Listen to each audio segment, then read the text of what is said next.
Salut tout le monde, yes sir! Hello! Yo man, yaya chill! Épisode numéro 6 de Physique et Chimie en pandémie. Yes. Comment ça va, Mathias? Ça va bien, toi? Ça va bien, merci. Pour vous mettre un peu dans le contexte d'où c'est qu'on est rendu dans le temps, on est en zone. Zone!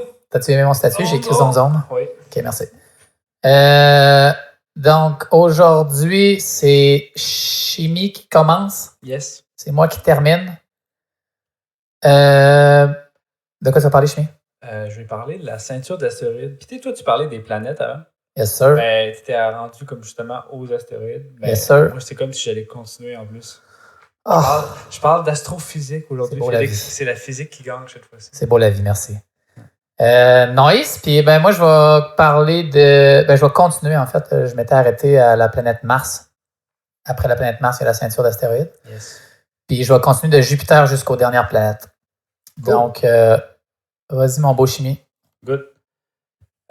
Donc, pour commencer, un peu comme le même principe du podcast de masse et poids, là, je vais faire la distinction entre c'est quoi un astéroïde et une météorite. Donc, la différence, c'est qu'un astéroïde, ça va être formé lorsque, dans le fond, notre système solaire ça va être formé. Ça va être le restant, si tu veux, de débris ou de collisions qui va rester. Donc, ça peut être composé de roches. Puis, il y en a d'autres qui vont être composés principalement de métaux. Puis, ce que j'ai aussi vu qui je trouvais cool, c'est que certains, comme même des protoplanètes, des débuts de planètes, comme vu que les métaux sont plus lourds, ils vont comme aller dans le centre de la planète, ils vont couler dans le centre, puis à l'extérieur, ça va plus être une couche, comme tu veux, de roche ou de terre. Mais sinon, en général, c'est ça, c'est soit, ça peut être autant métaux que roche pour les astéroïdes. Puis météorite, mais c'est juste pour dire que dans le fond, c'est rentrer en contact avec le sol. Un astéroïde devient une météorite lorsqu'il y a un contact. Je ne sais pas si tu avais appris ça dans tes cours où il y avait une nomenclature différente, là, Félix. Là. J'avais une idée que ça devait être de quoi dans le genre. Là. Okay. Je m'étais dit probablement que météorite, c'est celle-là qui s'affoire. Oui. Fait que maintenant qu'on sait ça, je vais nous mettre une petite mise en situation. 15 février 2013, en Russie. Il y a... ouais, exactement, en Russie. Mesdames et messieurs, pour ceux qui regardent le podcast, voici la Russie. Il y a un astéroïde plus lourd que la Tour Eiffel qui est entré dans l'atmosphère. Rendu à 30 km au-dessus du ciel, il a explosé. Ça l'a tellement dégagé de chaleur et de lumière que c'était plus lumineux que le soleil à ce moment-là. En 2013? Ouais, en 2013. Quand est-ce? 15 février. Ça a-tu réchauffé la journée, genre legit réchauffé la journée? Ou c'était juste plus lumineux que chaud? Plus lumineux que chaud pour vrai. Donc, ça a tellement dégagé de lumière que c'était plus lumineux que le soleil durant cet instant-là. Mais c'était tellement haut dans l'atmosphère que ça a été un événement qui était silencieux durant 90 secondes. Le temps que le son arrive? Oui, justement, on sait pourquoi. Parce que la vitesse de la lumière est beaucoup plus rapide que la vitesse du son. Donc, par exemple, la vitesse du son, c'est 344 mètres par seconde. Donc, par exemple, comme le tonnerre, on voit les éclairs puis on entend le tonnerre plus tard. Dans l'eau, par contre, la vitesse du son, c'est 1500 mètres par seconde. Puis dans l'acier, c'est 5000 mètres par seconde. Fait que ça dépend du milieu pour que le son. Ouais. Entre autres, à cause de l'élasticité entre les atomes. Donc, tu vois-tu le problème que ça peut causer quand il y a un événement comme ça qui se produit puis qu'il y a un décalage entre la lumière puis le son? Les gens ne comprennent pas, puis ils s'approchent, puis ils regardent, je sais pas. Exact. Ben, c'est ça le problème, parce que justement, les gens se sont rapprochés des fenêtres pour aller voir ce film-là. Oh my God! Puis là, imagine qu'est-ce qui est arrivé comme 90 secondes plus tard. Comme il y a eu des milliers de personnes qui ont eu de la vitre dans les yeux puis dans la face. Destination ultime style. L'onde de choc était tellement forte, ça a endommagé des milliers de buildings. Puis ça a blessé au total plus de 1500 personnes. Ouais, c'est comme le... Ouais. T'avais-tu vu l'explosion de feu d'artifice qu'il y avait eu là, il y a genre un an ou deux? Non, pas en Chine, mais en Tunisie, ça se peut-tu? Ouais. Tout le monde a comme fait check ça, puis tu vois l'onde de choc. Tu vois l'explosion, puis après, tu vois l'onde de choc qui frappe les gens. C'est ouais, puis tout pète, là. Oh, oui, ça doit péter les tympans? Bonne question. Pour vrai, si quelqu'un voit un astéroïde qui tombe, tu te bouches les oreilles, je pense, puis tu peux le regarder, puis après tu te bouches les oreilles, puis t'attends. Puis moi, je me coucherais, genre, je sortirais du building ou je sais pas trop, là, mais je me mettrais pas dans un stationnement souterrain, mettons. Moi, je me mettrais dans, genre, un gros bocal de vitres. Tu regardes partout. Je regarde partout en même temps, le plus proche possible, David. Non, c'est pas vrai. OK. En fait, c'est là qu'on peut se poser la question, est-ce qu'on aurait pu prévoir ce genre d'événement-là? En fait, c'est un peu embarrassant parce que la même journée que c'est arrivé, les scientifiques, comme toi, Félix, qui sont censés faire, ils avaient prédit qu'un astéroïde allait se passer proche de la Terre. Puis il avait raison parce que 16 heures après cet accident-là, que je viens de vous dire, il y a un astéroïde d'une taille similaire à peu près qui est passé à 27 000 km de la Terre. Puis c'est plus proche que certains satellites en passant, juste pour donner une échelle de grandeur. Là. Fait que les scientifiques avaient correctement prédit l'approche de cet astéroïde-là, mais ils ont complètement manqué celui qui est touché à l'atmosphère. Celui qui est Comment ça? Aussi. D'ailleurs, excusez-moi, tu as dit les scientifiques comme moi, fait que je suis désolé tout le monde, j'ai pas pu prévenir Félix, personnellement. L'astéroïde en Russie en 2013. Je n'étais pas gradué en 2013, je suis en deuxième année. Les excuses, Félix. Comment? Ok, excusez. Fait que, en réalité, là, ce genre d'événement-là, ça arrive tout le temps. C'est bizarre, hein? C'est juste qu'on n'est pas très bon pour les détecter, les astéroïdes avant qu'ils nous tombent sur la tête, si tu veux. Depuis 1988, il y a plus de 1200 astéroïdes plus gros d'1 mètre qui sont entrés en contact avec la Terre. Donc, si tu penses qu'on en a détecté... en fait, tu penses qu'on en a détecté combien de ces 1200-là avant qu'ils nous frappent? 69. Non, malheureusement, c'est pas la bonne réponse, ni 420. Okay. La bonne réponse, c'est 5. Sur 1200, on a seulement détecté 5. Fait que, puis ça, avec moins de 24 heures d'avance d'avis. Fait que, c'est ça. Ouais, parce que c'est ça, c'est tough à regarder parce que c'est un caillou gris. Je vais en parler foncé, justement de ça. Là, pourquoi c'est tough. Ouais. S'il y a un soleil qui arrivait proche de la Terre, on pourrait voir qu'il s'en vient. Exact. On va le sentir. Puis... Astéroïde, on va comprendre pourquoi c'est difficile de trouver ça. Donc, avec toute notre technologie, là, puis toute justement l'armada de télescopes répartis partout sur la Terre qu'on pointe dans l'espace, pourquoi qu'on n'est pas capable de trouver ces météorites-là? Sans mentionner, on a eu justement sur la Terre, puis on en a dans l'espace en plus. Fait que c'est aussi, en fait, une autre question plus importante, c'est quoi les probabilités qu'un astéroïde suffisamment gros puisse rentrer en contact avec la Terre ou suffisamment gros pour comme anéantir toute la vie sur Terre? Puis, encore plus important, si ça arrive, qu'est-ce qu'on peut faire? Fait que c'est ces questions-là que je vais aborder durant le reste du podcast. Donc, la plupart des astéroïdes, ils ont des orbites qui sont stables entre Mars et Jupiter, donc la ceinture d'astéroïdes. Avec la bonne vieille phrase de « Mon vieux, tu m'as jeté sur une nouvelle ». Puis, dans le fond, le mât, c'est M'(AS) pour astéroïde. Fait que, si on veut se souvenir d'où est-ce que c'est la ceinture d'astéroïdes. Oh, wow! Ouais. Dude, j'avais jamais pensé à ça. Moi, j'avais pensé à ça. Écoute, je ne sais même pas si c'est exprès pour ça, mais j'avais pensé à ça pour ça. Là. Peut-être qu'à un moment donné, on me l'a dit, mais en anglais, Oh, be a fine girl, asteroid belt. Je sais pas. Okay. Donc, parmi ces astéroïdes-là qui étaient... Ah non, ça, c'est pour les étoiles, ce que je viens de dire. Oh, be a fine girl, kiss me, c'est des types d'étoiles. C'est quoi en anglais, mon vieux, tu m'as jeté? Je sais pas. Aucune idée. My dude, you just... OK, non, vas-y, continue. Donc, justement, parmi ces astéroïdes-là autour de dans la ceinture d'astéroïdes, il y en a certains qui sont rapprochés de la Terre.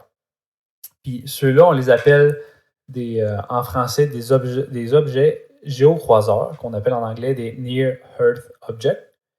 Puis ces astéroïdes-là sont de plus en plus, en fait, sont plus importants parce qu'ils posent un risque plus important. En fait, Stephen Hawking avait dit avant sa mort en 2018 qu'il considérait qu'un impact d'astéroïdes, c'était la menace la plus importante pour la vie sur Terre. Mais non, c'était le COVID. Fait que, ouais, c'est ça. Bien qu'ils soient dangereux, les astéroïdes, c'est pas facile de les détecter pour autant. En fait, la plupart des astéroïdes sont détectés par des télescopes terrestres en comparant des photos prises une à la suite de l'autre. Puis c'est... tu sais, dans le fond, si tu regardes quelque chose qui n'est pas en mouvement, puis il y a une petite baie qui va se déplacer avec plusieurs images, une à la suite de l'autre, c'est là que tu vas être capable de voir, il y a quelque chose qui se déplace, tu es capable d'avoir une certaine trajectoire.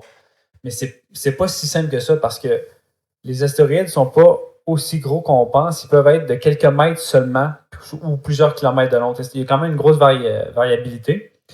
Puis Puis ce sont des tailles qui sont minuscules comparativement, mettons, à l'immensité de l'espace. C'est pas facile C'est vraiment des petites tailles quand on compare ça. Puis même les plus petits astéroïdes peuvent causer des dégâts en passant, parce que lui qui a frappé la Russie en 2013 était seulement de 20 mètres de diamètre. Fait que c'est vraiment pas si gros que ça. 20 mètres, ouais, puis genre le trou que ça fait, c'est innocent, il me semble, si ça touche la Terre. Là. Oui, je vais en parler plus tard. Là. Les impacts, mettons, des trucs dans l'espace aussi, là, c'est débile. Oui, c'est juste une vis, ça peut faire exploser des trucs. Là. Puis deuxième point pourquoi que, dans le fond, c'est dur de détecter les astéroïdes, c'est qu'ils ne reflètent pas bien la lumière. Il y a environ 15% de la lumière qui est reflétée dans le fond, par les astéroïdes. Donc, notre meilleure chance de les détecter, c'est quand ils sont pleinement éclairés par le Soleil. C'est pourquoi il y a environ 85% des objets géocroiseurs, donc les astéroïdes qui sont proches, qui sont détectés lorsqu'on a un alignement spécifique par rapport au Soleil. Ça veut dire qu'il y a potentiellement davantage d'astéroïdes dangereux qui n'ont pas encore été détectés. Donc, un astéroïde qui provient, par exemple, de la direction du Soleil ne pourra pas être détecté. Et c'est comme ça exactement, en fait, ce qui est arrivé pour l'astéroïde de la Russie. Donc, il faut vraiment qu'il y ait un angle spécifique avec le Soleil. C'était à contre-jour, genre? Oui, pour être capable de le détecter. Sinon, écoute, ça n'émet pas de lumière. C'est vraiment extrêmement difficile de les détecter. Donc, jusqu'à présent, par contre, on a quand même travaillé fort. Bravo, Félix. En 2013, j'avais 22 ans. On va vous protéger. On en a détecté au moins 1 million d'astéroïdes à date. Donc, la majorité sont dans la ceinture d'astéroïdes.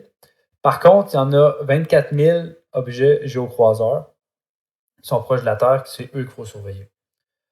Parce que même si on détecte un astéroïde, c'est dur de prédire où est-ce qu'il va toucher la Terre ou s'il va juste toucher la Terre carrément. Parce que, si on... les données satellites là, qui sont sur quelques jours, c'est pas assez long pour savoir sa trajectoire. Essaye de savoir où est-ce que ça va être dans 100 ans, alors que tu as 2 points super collés sur un graphique. C'est dur de savoir la trajectoire, où est-ce que ça va aller. Fait que normalement, ça prend des données sur vraiment plus longtemps pour être capable de savoir ça va être quoi la trajectoire. Puis le pire, c'est que même si on avait des observations parfaites, si tu veux, il y a quand même une limite avec laquelle on peut prédire leur trajectoire, car notre système solaire il est complexe. Par exemple, l'influence de toutes les planètes puis la gravité. Dans le fond, c'est un système chaotique, on dit, que tu as sûrement déjà entendu parler. Là. Ça veut dire que petite variation initialement, ça va amener des grands changements plus tard. L'effet papillon. Exact. C'est pour ça qu'il y a une limite théorique, même si on avait des observations parfaites, qu'on ne peut pas prédire où est-ce que ça va nous fesser. Ça, concrètement, qu'est-ce que ça veut dire? Ça nous limite environ à 100 ans qu'on peut prédire la trajectoire d'un astéroïde. Fait comme un astéroïde, en fait, un impact d'astéroïde, c'est pas comme tirer une roche dans un mur. Comme tu disais tantôt, si tu tires une roche dans un mur, ça peut faire un trou dedans, ça peut rebondir. Mais un impact de météorite, c'est explosif. S'il y a tellement d'énergie là-dedans, écoute, ça va à comme, par exemple, 30 km par seconde, là, ce qui est une vitesse moyenne, si tu veux. Là. Ça l'atomise, le météorite. Ça transforme le météorite en gaz. Il n'y a pas vraiment de météorite après parce que ça a été vaporisé. C'est comme une grosse bombe nucléaire. De l'espace. De l'espace. Une bombe nucléaire de l'espace. Ouais, exact. Penses-tu que les pirates de l'espace vont s'envoyer des astéroïdes d'en face, man? Rendu là. Écoute, une météorite de 50 mètres de diamètre peut relâcher un équivalent de 10 mégatonnes de TNT. Puis ça, c'est au-dessus de 600 fois l'énergie de la bombe atomique d'Hiroshima. Combien était gros l'astéroïde? 50 mètres? Ouais, 50 mètres de diamètre. Puis ça, c'est un petit, là. Ouais, on parle pas de celui qui est gros comme la Tour Eiffel. Non, c'est ça. Là. Non, lui qui a détruit les dinosaures qui étaient 10 km. Là, on parle 10 km, ouais. Puis là, on parle de 50 mètres. Là, c'est 600 fois l'énergie d'une bombe nucléaire qui est tombée à Hiroshima. Donc, la meilleure représentation d'impact de météorites, c'est une bombe nucléaire. Une explosion nucléaire. Quelques bombes aussi, dépendant de la taille. Ouais. Donc, un astéroïde d'environ 10 km de large, c'est ça que j'ai dit tantôt, là, il y a à peu près, je pense que c'était 65 millions d'années. J'avais marqué là, que c'est ça qui a été responsable de l'extinction des dinosaures, du moins ce qu'on pense. Là. Il me semble que c'est ça, aux dernières nouvelles, là, qui a mené à l'extinction des dinosaures. L'extinction massive puis le gros trou dans le golfe du Mexique. Oui. Donc, si tu veux, au-dessus d'une certaine taille critique, qui est d'à peu près quelques kilomètres, là, un impact va relâcher tellement d'énergie que ça va avoir un effet global sur toute la Terre. Ça ne sera pas localisé. l'impact qu'il y a eu avec le météorite des dinosaures, là, ça l'a soulevé tellement de débris dans les airs, puis tellement avec une force importante, que ça l'a retombé de l'autre côté de la Terre. Mettons que la météorite est tombée sur la Terre d'un bord, ben, l'autre bord, comme il y a des roches qui ont été expulsées, puis par la gravité, ils ont été attirés, puis ils ont tombé de l'autre côté. Genre ça? Ouais, exact. Qui, pas tout à fait à l'échelle, là, parce que c'est pas Ça, c'est comment t'appelles ça? Une image d'artiste? Ouais. Parce que les lumières sont allumées là, Ouais, en Iran puis en Méditerranée. C'est pas une météorite de 10 km, là. C'est un petit peu plus gros, ça. Le party va finir plus tôt hein, dans ce coin-là. Ouais. Puis c'est pas tout, hein. C'est pas juste ça, les débris. Il y a l'atmosphère aussi, ça deviendrait tellement chaud que ça va cuire tout à la surface de la Terre. Donc, en fait, il y a plein de dinosaures qui ont sûrement été morts, cuits vivants par l'atmosphère, tellement que l'atmosphère est devenue chaude à cause de cette collision-là. Donc, ceux qui ont eu une chance, c'était soit eux qui étaient sous terre ou dans le fond des océans, probablement. Il n'y a pas genre eu un shit que l'onde de choc a fait plusieurs fois le tour de la Terre tellement que ça a pété fort? Mais je pense que ça, c'était un volcan aussi qui ouais. avait pété. Mais il y a comme eu tout en même. C'était comme vraiment le pire moment pour vivre. Là. Il y a eu des éruptions volcaniques, des météorites, puis... Ouais. Dans le fond, on voulait vraiment que les dinosaures s'en aillent. Ouais, c'est ça. C'était pas la bienvenue ici. Là. On était dû, le problème. Ils font leur film, puis de petits pieds de dinosaures, puis Jurassic Park, après ça, se crame dehors, là, c'est terminé. Exact. Là, c'est notre tour. Et voilà. Donc là, j'ai une question. C'est quoi les chances qu'un astéroïde gros comme celui qui a tué les dinosaures, ou encore plus gros, frappe la Terre? Là, tu me demandes un pourcentage? Là? Non, en fait, écoute, c'est juste impossible à faire. Zéro, je sais pas. Non, écoute, ben, tu serais proche de la réponse parce qu'environ, cet événement-là arrive à peu près une fois par 100 millions d'années. Fait que, mettons que tu vis 100 ans, tu as une chance sur 1 million qu'une météorite de la taille, mettons, de 10 km qui détruit les dinosaures qui tombent sur la Terre. Fait que t'es relativement chanceux. Mais, sais-tu quoi? On a été capable de juste scanner, en fait, regarder, si tu veux, le ciel. Puis on sait que pour les 100 prochaines années, les chances de mourir vont être de zéro parce qu'il n'y en a littéralement pas. Fait que ça, on peut le confirmer. Fait que bonne nouvelle, pas de météorite de niveau apocalypse, extinction pour le dinosaure pour notre durée de vie. Yes! Peut-être qu'il va y en avoir un qu'on va apprendre demain. Ouais, il y a une météorite qui arrive dans 100 ans, comme on est fourré. 100 ans? Bon, je vais être parti. Ouais, c'est ça. Pas de stress. Mais il y a un mais. Il y a exponentiellement plus d'astéroïdes de plus petite taille à chaque fois que tu descends de taille. Fait que, mettons que c'est un astéroïde de 10 km de diamètre, il va en avoir 1000 de 1 km de diamètre. Puis 1000, 1 km de diamètre, c'est suffisamment pour détruire, en fait, un pays, gros comme la France, par exemple. Puis... je sais pas si on va l'entendre dans le micro, mais Coulier est allumé, j'espère qu'on va l'entendre. Est-ce qu'on a répertorié tous les astéroïdes proches de la Terre qui sont à peu près à 1 à 2 km de large? On estime à peu près à 98%. Donc, on devrait être correct pour les 100 prochaines années sans problème. T'es comme en ce moment un météo média de l'apocalypse, toi, finalement? Oui, exact. Puis, tu sais, je dis à date que ça va bien. Alors, un ciel dégagé. Ciel dégagé, normalement. 200 météorites dans les prochaines 100 ans. Un pays, peut-être, va mourir. C'est ça. Maintenant, si on baisse encore de taille, on a comme 1000 fois plus encore d'astéroïdes de cette taille-là, de 1 km. Mettons, de quelques centaines de mètres, là, 100 mètres à peu près ou un peu plus. Par contre, c'est trop petit pour qu'on soit capable de toutes les détecter suffisamment.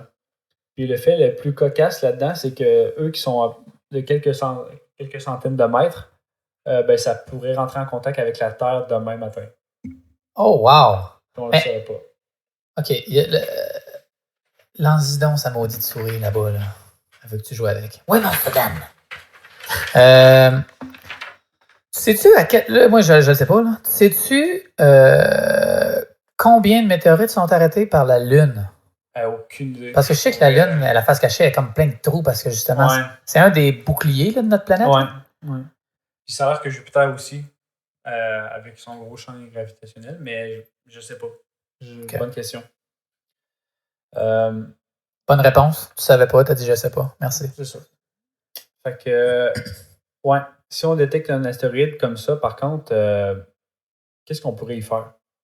Y a-t-il quelque chose qu'on peut faire? Fait que la réponse, c'est Oui! Non, on peut rien faire. On peut le regarder puis exploser nos tympans à côté d'une vitre. Si y a un astéroïde d'à peu près une centaine de mètres, là, on peut rien faire parce qu'on n'a pas. En fait, il y a un comité vraiment à la NASA qui a été dédié pour étudier la question, sérieusement. Puis, ça va être genre, qu'est-ce qu'on fait? Ouais, qu'est-ce qu'on fait là? Puis, on pourrait faire ce que les humains font quand ils sont pas capables de résoudre un problème, ben on l'explose, genre on envoie des bombes. Ouais. Fait que ils ont pensé à ça, mais le problème c'est que s'ils font exploser un astéroïde avec des bombes, souvent ce qui arrive dans l'espace, ben tu sais la force dominante dans l'espace c'est la gravité, fait que ça va défaire un moton, mais les motons vont comme pas être assez, comme l'explosion ne sera pas assez forte pour les éloigner, puis ça va se réagréger ensemble, puis ça va reformer un astéroïde. T'es-tu sérieux? Je te jure. Ah ouais. Fait que l'exploser ça marchera pas. Dude, c'est des zombies, genre. Tu les pètes, ils sont dans... Hey, man, c'est ça que je savais pas, ça. Ça marche pas. Je pensais, moi, qu'ils feraient juste spread out, mais qu'ils tomberaient tous quand même sur la Terre, mais ils vont se rapprocher encore. Oh oui, parce que il n'y a pas d'autre force, il y a juste la gravité, ils vont spread out, puis à un moment donné, tranquillement, pas vite. Le centre de masse reste le même, là, pensez là. Ouais. Méchant troll, hein? Fait que, ouais. Sinon, ben, on pourrait attacher une fusée dessus, puis dévier sa trajectoire pour qu'il passe à côté de la Terre. Ça non plus, ça ne marchera pas parce que lorsqu'on fait les calculs, on n'a présentement aucune fusée qui pourrait pousser suffisamment fort.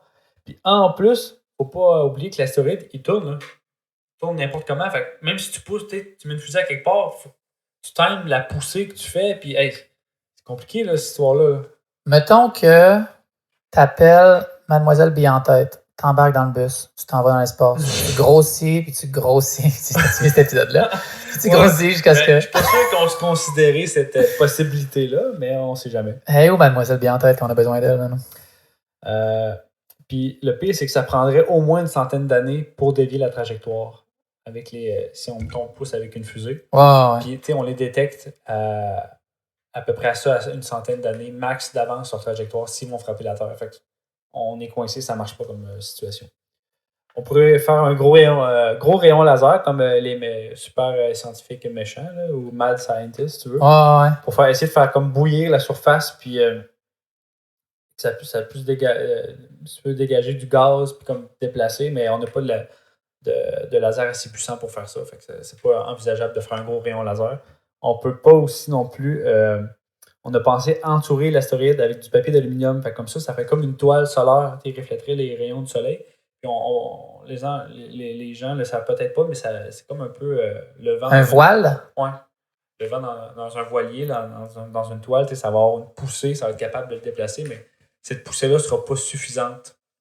Ouais, mais c'est ça que Stephen Hawking avait fait. Il avait pensé à un projet de satellite là, avec des voiles qui seraient poussées par la lumière. Genre. Fait que même si on recouvrait au complet comme la structure, ça ne marcherait pas. Fait que, en résumé, on n'a pas de façon de dévier un astéroïde d'1 kilomètre de large. Puis si c'est de quelques centaines de mètres, en fait, quelques centaines de mètres, il y aurait peut-être quelque chose à faire ou quelques mètres. Par contre, c'est qu'on n'est juste pas capable de les détecter. Okay. Eux qui sont de 1 km, impossible de les dévier ou comme des pétés avec une bombe, ils vont toffer. La fatalité. Puis eux qui sont de 10 km, encore plus impossible. Là. Vraiment encore plus impossible de les dévier. Là. La seule chose qui nous reste à faire, c'est évacuer une ville. Puis dans le pire des cas, c'est un pays qui va falloir évacuer. Puis ça se fait pas vraiment. Là. Écoute, juste pour te donner un exemple, on a fait des études pour voir si c'était possible justement d'évacuer une ville, puis lorsqu'il y a des catastrophes naturelles comme des ouragans. Puis ça non plus, ça marche pas. Parce qu'il y a toujours, statistiquement parlant, un problème qui fait que les autoroutes bloquent. Parce que les autoroutes ne sont pas conçues pour avoir toute la population en un seul moment qui se déplace sur les autoroutes. Troisième lien! Puis statistiquement... Troisième lien! C'est quasiment une pub pour ça, mais je veux pas... c'est pas ça que je veux faire. Puis statistiquement parlant, c'est sûr qu'il va y avoir quelqu'un qui va tomber en panne, qui va bloquer l'autoroute, puis ça va être jamais. C'est sûr. Fait que, on peut pas évacuer une ville suffisamment rapidement si on détecte, mettons, un astéroïde de petite taille là, qui pourrait détruire une ville. Québec, par exemple. C'est débile parce que on dirait que plus on en parle de l'espace et de tout ce qu'il y a autour, plus c'est juste hostile. Puis là, on parle juste d'affaires encore plus hostiles qui est par-dessus. On est dans le vide avec une boule nucléaire qui nous réchauffe mais qui nous brûle la peau. puis il n'y a rien autour qui peut nous aider à survivre autre que notre petite planète, puis elle se fait cribler d'astéroïdes. Ouais, on est comme, tu sais, eux qui pensent que l'univers a été fait pour nous, là, essayer d'habiter ailleurs qu'à certains endroits spécifiques sur la Terre, là, on survit pas, là. On est pas même la Terre a des spots invivables. Oui, puis il y en a plusieurs, là. Il y en a plusieurs, là. Fait que c'est ça. Fait, mais par contre, avant qu'on panique, là, pour les astéroïdes, il y a quelque chose qu'on peut faire, pour vrai. C'est surveiller l'espace. Puis, je pense que tu allais dire like, share and subscribe. Non. Je veux finir sur un message un peu plus quasiment politique. Là. Ouais. Je pense que construire des télescopes, là, puis de les envoyer dans l'espace pour mieux comprendre justement cette menace-là, puis trouver des outils, comment se protéger contre ça, c'est la seule chose qu'on peut faire pour le moment pour ça. Fait que, eux qui disent pourquoi qu'on financerait comme de l'astrophysique ou de la recherche à ce niveau-là, mais c'est pour te défendre de quelque chose que tu pensais même pas qui pouvait te détruire ou détruire toute une ville ou un pays ou la planète carrément. Là. Ouais, mais c'est difficile de demander aux gens de penser pour le bien commun. Mais écoute, là, ça va être un argument de plus comme pour comprendre pourquoi qu'on fait de la recherche, pourquoi on regarde dans le ciel, pourquoi que c'est important. L'idée que c'est pas concret, applicable, puis tu sais, ultra... pragmatique, c'est comme... Fait que ça fait le tour pour moi. Nice dude. Fait que, check, je vais faire un petit switch. Bonjour. Fait que moi, je vais continuer, je vais parler... C'était yo, man. Pour vrai, je savais pas tant de trucs. Moi, j'allais dire pas tant de shit. Pas tant de trucs sur les astéroïdes puis les météorites. Je savais pas tant. Fait que, moi, c'est vraiment le fait que, tu sais, on pense que ça arrivera pas. Puis, mais si ça l'arrive, on n'a aucun outil. Là, on est foutu. Ouais. Mais là, avant que tout le monde capote, là, ça fait des millions d'années là, qu'il y a de l'évolution, puis il n'y en a pas eu là, des gros météorites qui ont tué tout le monde. Là. Depuis Salut les dinosaures, il y a 65 millions d'années. Statistiquement parlant, pour les 100 prochaines années, on est pas mal safe. On devrait être chill. Les plus petits, ça va faire comme en Russie probablement que les villes vont exploser. Ça va péter des buildings, mais bon, gars. Ça va pas être si pire. Alright. Ça devrait pas être si pire. Ça va pas être si pire. Très beau mot de la fin, ça. Un gros astéroïde. Alors, un gros astéroïde qui n'a pas été détecté par les connards de podcast.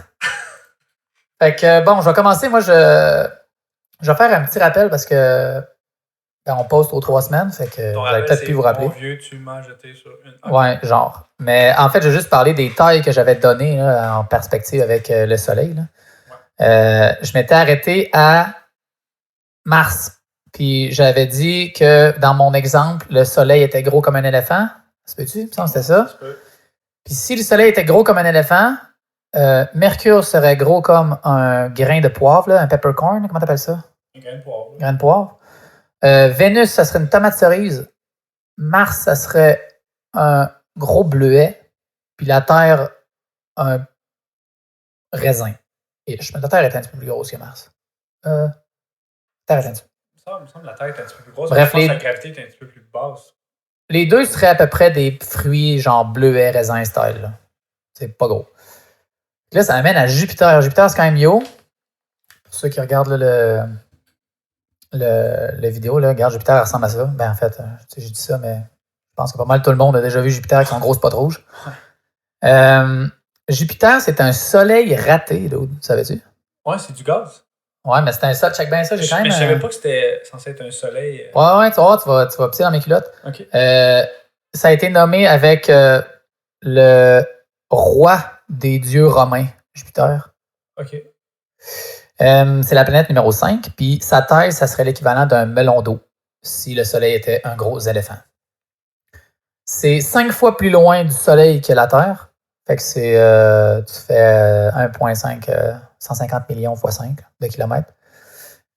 C'est 11. La Terre fit 11 fois dans la largeur. Fait que si tu mets côte à côte 11 terres, c'est aussi large que Jupiter.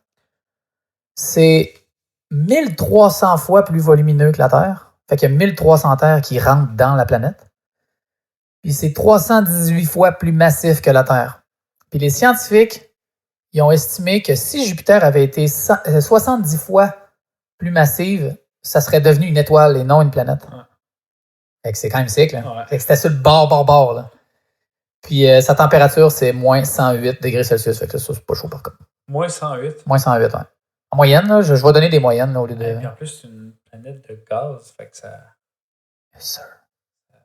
Ben, de surface, là, je parle. Là, j'imagine que dans le corps, tout ça, c'est tout le temps plus chaud, là, mais.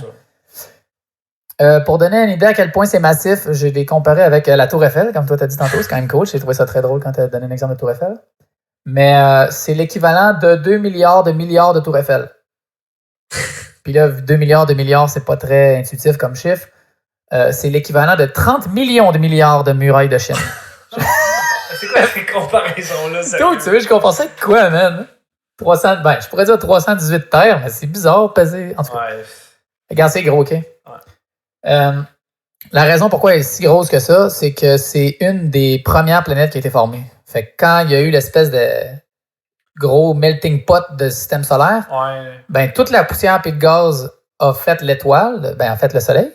Puis a fait la première planète qui s'est formée, a comme ramassé beaucoup de stock là-dedans, puis c'était Jupiter. Fait que c'est pour ça qu'elle est aussi grosse que ça. Est-ce que ça veut dire que peut-être ça doit certainement pas être tout le temps ça, mais comme les planètes les plus grosses, c'est eux qui sont formés en premier parce qu'il y a plus de matériel? Je crois que c'est le cas pour Jupiter et Saturne, mais c'est pas le cas pour, mettons, les autres. Mais j'ai eu cette réflexion-là, moi, avec. Puis je l'ai pas cherché. Une journée sur... ça s'appelle des jours joviens, en anglais. Je sais pas si... Puis une année jovienne, c'est pour Jupiter. Le système jovien. C'est 10 heures pour une journée. Puis c'est 12 ans terrestres pour une année sur Jupiter. OK, c'est moins bizarre que l'autre affaire que une journée, c'était comme 10 ans. Plus long qu'un an. Ouais, c'est ça. Ouais, les premières planètes, c'était Mercure ou Vénus, là, une des deux. Là. Ouais, c'est ça. Fait que non, c'est un peu plus normal-ish. Mais tu sais, vous allez voir que plus je m'éloigne d'une planète, plus les années sont longues, là, parce que tu es vraiment loin du Soleil. Fait que l'orbite est immense. Là. Alors que sur Mercure, c'est... le cœur de Jupiter est gros comme la Terre. Fait que son corps, là, c'est ça, le cœur, il est aussi gros que la Terre. Puis c'est un mélange d'éléments. C'est de l'hydrogène métallique liquide. Pour que de l'hydrogène, ça soit métallique, là, il faut que ça soit liquide. Puis de l'hélium aussi. Hydrogène et hélium métallique liquide. Il faut que ça soit compacté. Oui, ben c'est ça. Je ne savais même pas que ça pouvait être un métal dans des conditions extrêmes. Là. Ben, déjà, le principe, en tout cas, en chimie, pour que ce soit un métal, ça prend des orbitales spécifiques. Mais ça doit tellement être compacté que ça doit agir comme un métal rendu là. Oui. Des propriétés. Ça bypass des petites affaires, des trucs comme tu dis. Là. Ah ouais. 79 lunes, Jupiter. Non, on en a une. Elle en a 79. Il y en a 53 qui ont des noms. Il y en a 26 qui n'ont pas encore de nom, qui sont en attente. Ouais, parce qu'on les découvre pas tout le temps. Là. C'est pas facile à découvrir des lunes. Là. Surtout quand ils sont plus petites. Là. C'est comme s'ils sont loin. Ben, en fait, pour nous, là, en fait, c'est difficile. Si on est sur la Terre et on regarde la Lune, c'est super facile parce que la Lune est proche et elle reflète la lumière du Soleil. Fait que c'est vraiment flagrant dans les heures.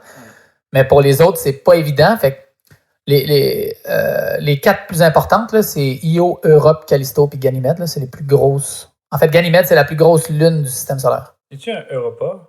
Oh, ça, c'est en anglais, Europe, je pense. Europa, puis c'est en anglais. Jupiter possède des anneaux, mais très faibles. Fait que, tu les verras probablement pas avec un télescope. C'est Saturne qui gagne, là. C'est Saturne qui gagne. Ouais, Saturne, c'est la queen des anneaux. Vous allez voir, là, j'ai à peu près la même structure tout le temps. Là. Je parle un peu là, du poids, de la masse, de la taille. Après ça, je donne les jours, années, fun fact, les lunes, les anneaux. Fait que des petits fun facts sur Jupiter, c'est je vais dire 4/5e. Je dis pas la 4 ou la 5 parce que ça dépend dans l'année. Là. Objet le plus brillant du ciel. OK. En compétition avec Mars. Tout dépendant où est-ce qu'ils sont dans l'année, des fois, ils sont plus proches. Fait que si Mars est un petit peu plus proche par rapport à nous, ben là, elle va être plus brillante. C'est-tu Soleil, Lune... comment ça, tu savais que le Soleil, c'était l'objet le plus brillant dans le ciel, d'autres? QI 300, let's go! Ouais, Soleil, Lune. À date, t'as le bon ordre?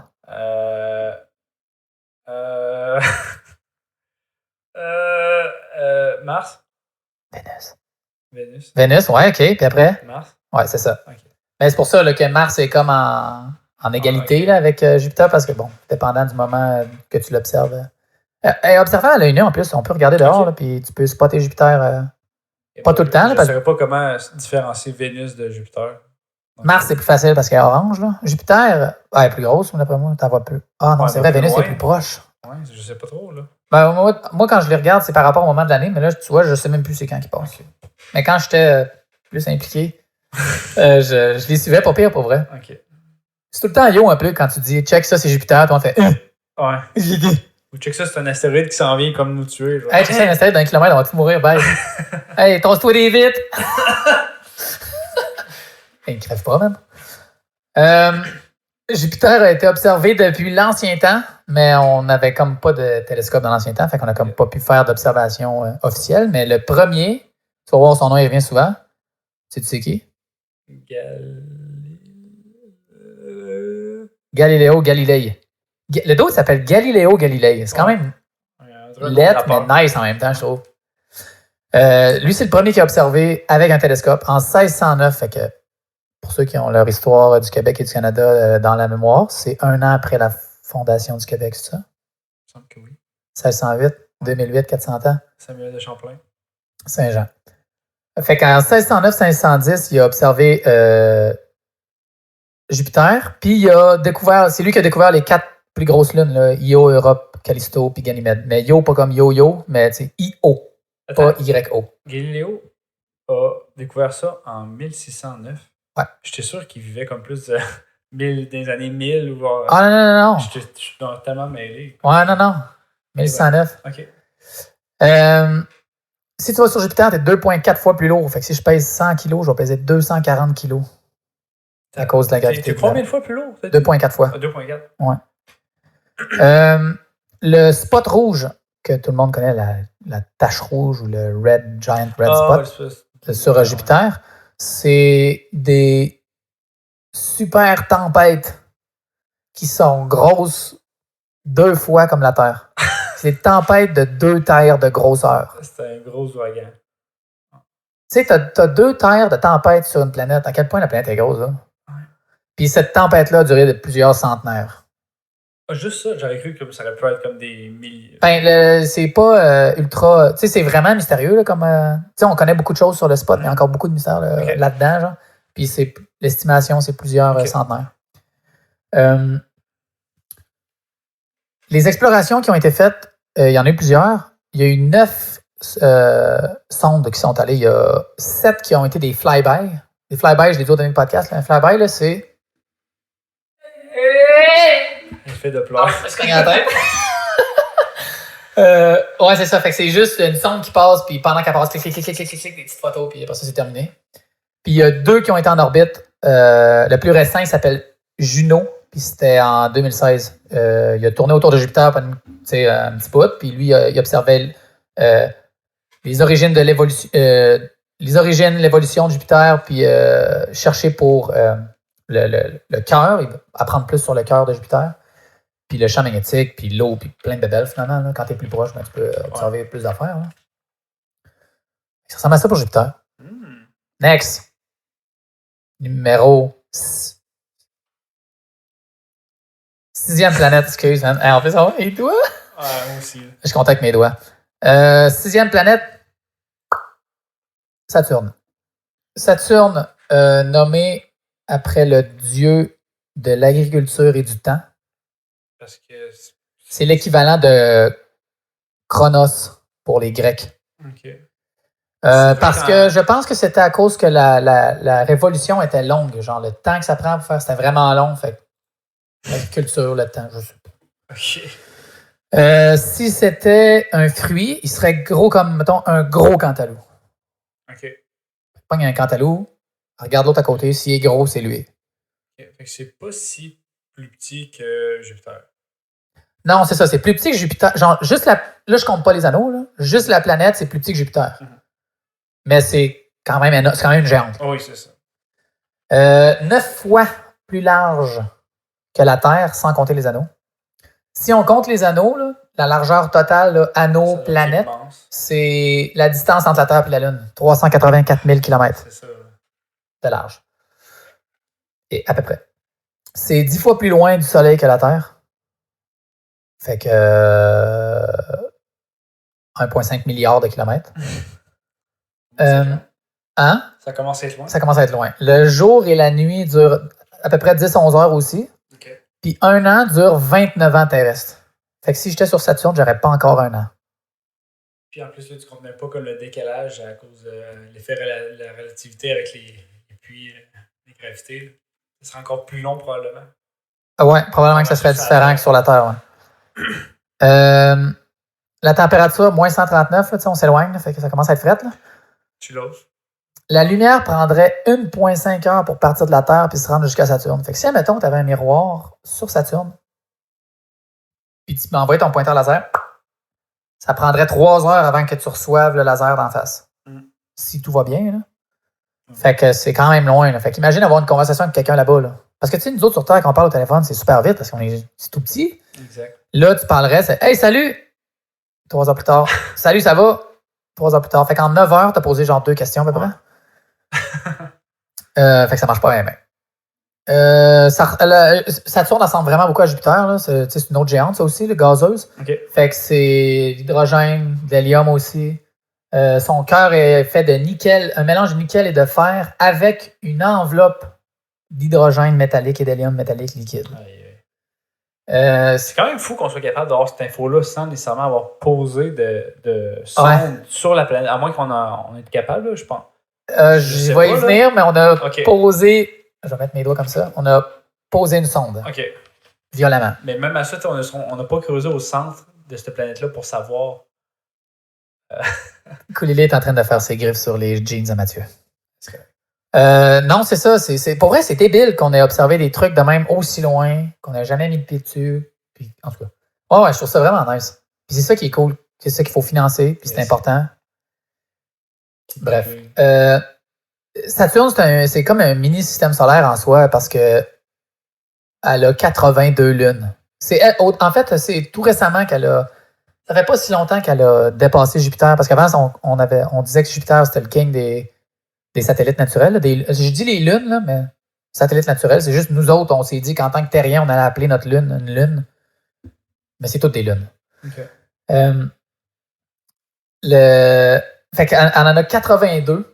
Il y en a 53 de confirmés, 29 en attente de confirmation. Fait que on les spot, mais on a d'autres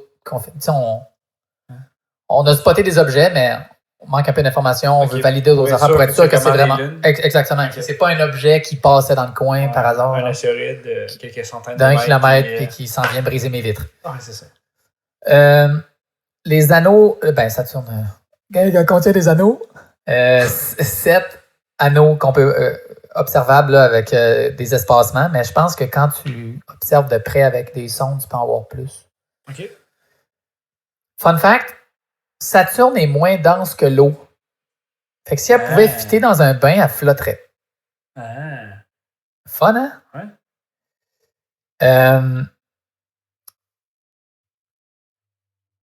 C'est quoi j'ai écrit? Ah, OK. Il y a 2 tonnes de la masse de Saturne qui vient de la Terre. OK. Puis, t'as-tu une idée à peu près c'est quoi? C'est-tu lorsque la Lune est rentrée en collision avec la Terre? Ah non, c'est plus... Plutôt que ça? Non, plus tard. C'est nous autres, ça a rapport avec nous autres. Ah, il y a une satellite qui s'est créée dedans. Ouais, c'est ça. La sonde Cassini... T'as dit 2000 tonnes ou 2 tonnes? 2 tonnes. OK. La sonde Cassini s'est vaporisée dans l'atmosphère de Saturne pendant son voyage. Vaporiser, c'est des petites conditions pas douces. Non, tu ne prends pas des vacances là-bas. Les observations. Sais-tu qui a observé Saturne? Non. Galiléo? Vas-y. Galilée, exactement. C'est encore lui, gros nerd. D'où c'est ça j'ai écrit en plus dans mon texte, gros nerd. En 1610, fait que lui, il s'est dit, j'ai observé Jupiter, m'a pogné l'autre d'après. Il n'avait pas observé d'anneaux, par contre, parce que c'est avec... J'imagine la résolution dans le temps. Ouais, c'est ça, c'était assez dégueu. Mais ça a été presque 50 ans plus tard qu'il l'a observé, puis c'est avec... c'est ça, ça a été 50 ans plus tard qu'il l'a observé, puis le télescope de Galilée était nul à chier. La vie, non, certainement pas. Mais certaines lunes ont des conditions pouvant supporter la vie. OK. Puis, tu sais, supporter la vie, là, c'est très basique, là, c'est pas... Ça dépend. Est-ce que c'est la vie comme nous qu'on la connaît ou la vie en général? Pas nécessairement les êtres humains, mais juste la vie. Ça prend de l'eau, du carbone, de l'azote, du phosphore, du Sulfure, c'est soufre. Soufre. Du soufre, de la chance et du temps. OK. Puis, ça prend pas aussi de la température, un peu de lumière? Ça prend... De l'énergie, non?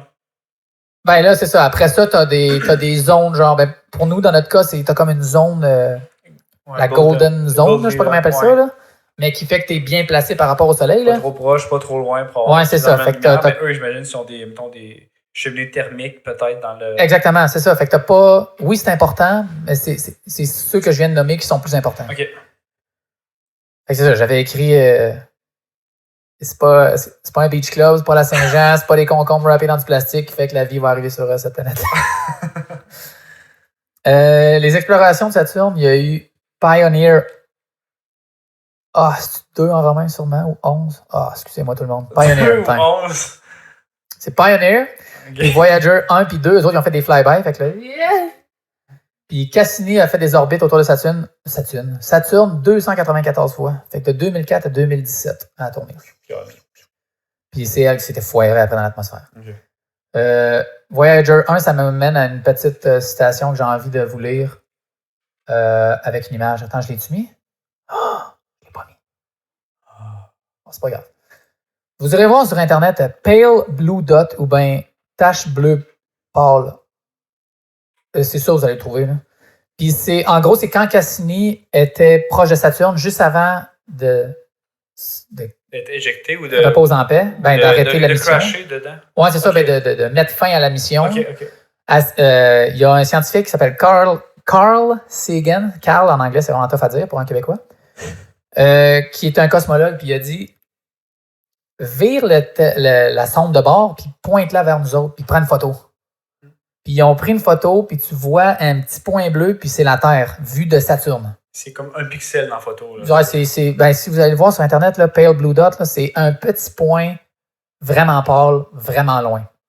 Je vais vous lire la citation, c'est quand même assez intéressant. Touchant même, ouais. Il a écrit « Regardez encore ce petit point, c'est ici, c'est notre foyer, c'est nous. Sur lui se trouvent tous ceux que vous aimez, tous ceux que vous connaissez, tous ceux dont vous avez entendu parler, tous les êtres humains qui aient jamais vécu, toute la somme de nos joies et de nos souffrances, des milliers de religions aux convictions assurées, d'idéologies et de doctrines économiques, tous les chasseurs et cueilleurs, tous les héros et tous les lâches, tous les créateurs et destructeurs de civilisations, tous les rois et tous les paysans, tous les jeunes couples d'amoureux, tous les pères et mères, tous les enfants pleins d'espoir, les inventeurs, les explorateurs, tous les professeurs de morale, tous les politiciens corrompus, toutes les superstars, tous les guides suprêmes, tous les saints et prêcheurs de l'histoire de notre espèce ont vécu ici, sur ce grain de poussière suspendu dans un rayon de soleil. La Terre est une toute petite scène dans un vaste arène cosmique. Songez au fleuve de sang déversé par tous ces généraux et ces empereurs afin que, nimbés et de triomphe et de gloire, ils puissent devenir les maîtres temporaires d'une fraction d'un point. Songez aux cruautés sans fin imposées par des habitants d'un recoin de ce pixel sur d'indistincts habitants d'un autre recoin. Comme ils peinent à s'entendre, comme ils sont prompts à s'entretuer, comme leurs haines sont ferventes. Nos postures, nos propres importances imaginées, l'illusion que nous avons quelques positions privilégiées dans l'univers sont mises en question par ce point de lumière pâle. Notre planète est une infime tache solitaire enveloppée par la grande nuit cosmique. Dans notre obscurité, dans toute cette immensité, il n'y a aucun signe qu'une aide viendra d'ailleurs de nous sauver de nous-mêmes. La Terre est jusqu'à présent le seul monde connu à abriter la vie. Il n'y a nulle part ailleurs, au moins dans un futur proche, vers où notre espèce pourrait migrer. Visiter, oui, s'installer, pas encore. Que vous le vouliez ou non, pour le moment, c'est sur cette terre que nous prenons position. On a dit que l'astronomie incite à l'humilité et fortifie le caractère. Il n'y a peut-être pas de meilleure démonstration de la folie des idées humaines que cette lointaine image de notre monde minuscule. Pour moi, cela souligne notre responsabilité de cohabiter plus fraternellement les uns avec les autres et de préserver et chérir le point bleu pâle, la seule maison que nous ayons jamais connue. Ouais, j'aime vraiment cette citation-là. Ouais, ça me fait. Ouais, ça te remet à ta place. Ça remet l'importance, si tu veux, de l'humanité dans l'univers. Ouais, en gros, on est tout seul puis on trouve le moyen de se péter. On n'est pas le nombril du monde, ouais. En plus, ouais. En tout cas, fait que ça, je trouve, ça, c'est une des citations les plus insane. Fait que vous irez voir Carl Sagan, excellent aussi, vulgarisateur, excellent parleur, c'est une bise. Là. Il est vraiment sa coche. J'ai un petit peu d'émotion. Fait que ça, je finis là-dessus pour Saturne, sur ce message envoûtant. On va aller parler d'une planète beaucoup plus sérieuse. On parlait de Uranus. Donc, pour ceux qui sont à la maison, j'ai mis des petites images. La première est une paire de fesses en forme d'Uranus parce que, bon, c'est la petite joke pas drôle qu'il faut continuer de faire avec cette maudite planète-là. Si on la comparait à un fruit, elle serait grosse comme une pomme. Attends un peu, je vais enlever l'image parce que là, je me vois pas à la face, ça m'énerve.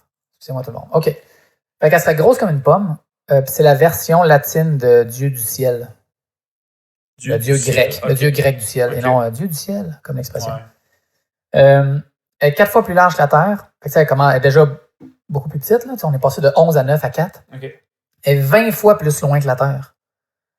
Fait que c'est 3 milliards de kilomètres de la Terre. Le jour et la nuit uranien, c'est 17 heures. Et une année, c'est 80 années terrestres. 84 années terrestres. Une durée de vie, pratiquement. Ouais, c'est ça. Comme tu dis, hey, ma vie, c'est une orbite. Un orbite autour du Soleil sur Uranus. Ouais. On l'appelle la géante de glace. Sa masse est principalement composée d'eau, de méthane et d'ammoniac. Puis elle a un petit cœur rocheux. D'ailleurs, c'est le méthane qui donne la couleur bleue. Je vais y revenir, mais c'est soit le méthane ou l'ammoniac, c'est un des deux qui donne la couleur bleue de la planète. Son atmosphère, c'est de l'hydrogène et de l'hélium atomique, plus un peu de méthane. La température de surface, moins 220. Fait que là, vous pouvez comprendre qu'on s'éloigne de plus en plus. Fait que c'est de moins en moins plaisant de vivre là. 27. Donc, Olivia se promène sur mon ordi, excusez. 27 lunes qui sont nommées avec des personnages littéraires de William Shakespeare, des œuvres de William Shakespeare et de Alexander Pope. Alexander Pope. C'est ça? En tout cas. Aucune idée. Les exemples, Miranda, Ariel puis Umbriel. Je sais pas si tu connais ta littérature, là, mais. Non. En tout cas, c'est nommé avec ces personnages-là. Okay. 13 anneaux. Il y a une partie des anneaux. Les anneaux internes sont foncés, puis les anneaux externes sont colorés et lumineux. Fun fact. Découverte en 1781 par William Herschel. C'est une géante de glace. Uranus tourne, c'est sideway, fait que sur le côté. Fait que, tu sais, mettons la Terre, je vais me faire un mouvement avec mes doigts.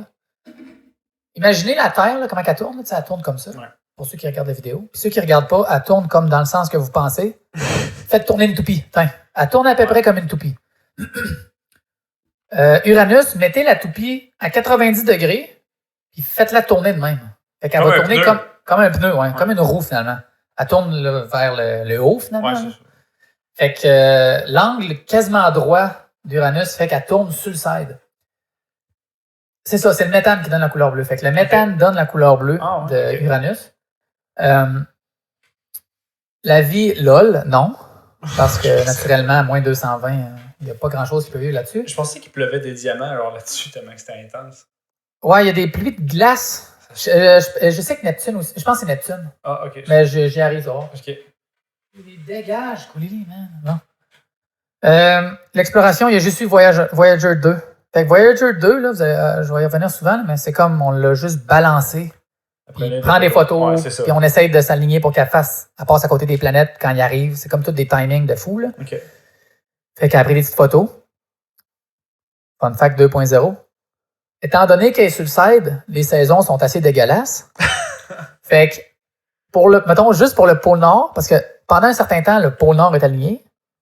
Puis après ça, quand elle tourne autour, ben, à un moment donné, c'est juste le côté, puis après ça, c'est le pôle Sud. Ouais. Fait que pendant 21 ans, c'est la nuit en hiver. Après ça, pendant 21 ans, c'est le jour en été. Puis après ça, pendant 42 ans, c'est l'alternance jour-nuit avec le printemps et l'automne. Pendant le printemps et l'automne. Wow. T'imagines, tiens, mettons je vais dire en nord, mais dans le nord, quand c'est l'hiver, c'est genre ils ont 24 heures de soleil pendant une coupe de... Ben, pendant l'hiver, pendant une saison. C'est une couple de mois ici, tu sais. Les autres, c'est 21 ans, dude. Ouais. Fait que, mettons, moi, j'aurais passé le 2/3 de ma vie dans le noir ou dans le soleil. Ça doit fucker Le cycle du sommeil, ça? Ouais, c'est clair qu'on n'aurait pas évolué dans Non, c'est le ça. même cycle qu'on a en ce moment. Un autre fun fact, l'uranium, l'élément radioactif, a été nommé avec Vénus, parce que Vénus a été découvert... Uranus, excuse. Oui, c'est juste là, je ne comprenais pas le lien. Mais... Vénus. Non, par rapport à Uranus, parce qu'elle a été découverte 8 ans plus tôt, puis en 81, puis en 1789, on a découvert l'uranium, puis on l'a nommé uranium à cause de la découverte d'Uranus. Ah. Ça m'amène à la prochaine planète, Neptune. Pour ceux qui regardent à la maison, vous voyez Neptune. Tous les autres, là, pour vrai, vous ne voyez pas les images, mais vous allez sur Google, vous écrivez système solaire, puis vous allez voir des belles images de toutes les planètes. Vous ne manquez pas grand-chose. Qui ne vont pas être à l'échelle, parce que c'est jamais à l'échelle. Ouais, c'est pas grave, c'est vraiment juste pour les couleurs que je le montre. Fait que Neptune, nommé après le dieu romain de la mer, à cause du bleu. Si Neptune est un fruit, elle serait grosse comme une orange. Je rappelle que le Soleil est un gros éléphant rond.